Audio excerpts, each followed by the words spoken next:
Hello mga boss, this is Boss Rod, and for today's video, pag-uusapan natin kung paano ba tayo magde-deploy ng application sa BPS using Docker and Nginx. So, ano pang hinihintay natin? Let's get started. So, punta muna tayo sa coding, no? So, basically, I have here, siguro gagamit na tayong one of my templates, no? Either Hono, Next, or kung ano man. Pero siguro mag-React Bit na lang tayo para mas mabilis. Basically, yung application na gagamitin natin actually doesn't really matter kasi pwede naman tayo gumamit ng kahit anong application. Ang mahalaga lang doon is naka-Docker. Okay? So ngayon, siguro ang gagawin natin first is muna natin ma-understand kung para saan ba sila yung mga gagamitin natin. Okay, so first, BPS. Gamit tayong BPS. So BPS, siya yung magsisilbing server natin. Okay? Diyan natin de-deploy yung application natin. And then, si Docker naman, siya naman bahala mag-containerize or mag-isolate ng application natin. Okay? Siya yung mag-container. Okay? Containerize ng application natin. Si Nginx naman, gagamitin naman natin siya for reverse proxy. Okay? So, ginagamit to naman pang reverse proxy. So, anong meaning nun, Boss Rod? Anong meaning ng reverse proxy? So basically parang, for example, no, pwede kasi kayong gumamit ng isang server, pero pwede kayong mag-deploy ng multiple application.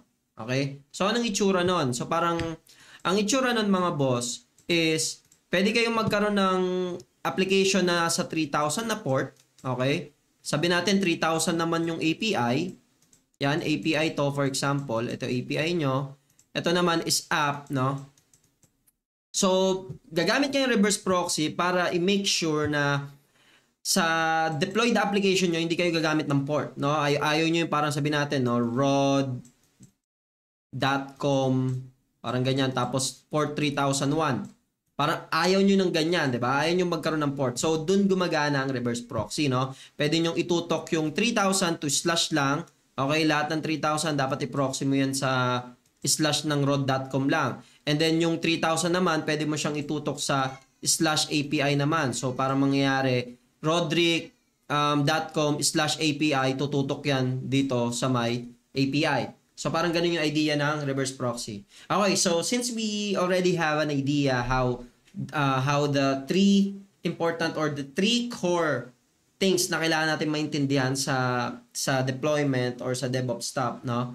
So first, kailangan natin maintindihan yung BPS, yun yung server, Docker, yun yung magko-container or mag-isolate ng ano natin, ng application natin. And the last one is Nginx, or you can actually use any other proxy, reverse proxy tool like Apache, Kadi, and so on and so on. But ito yung mga gagamitin natin for this tutorial. Alright?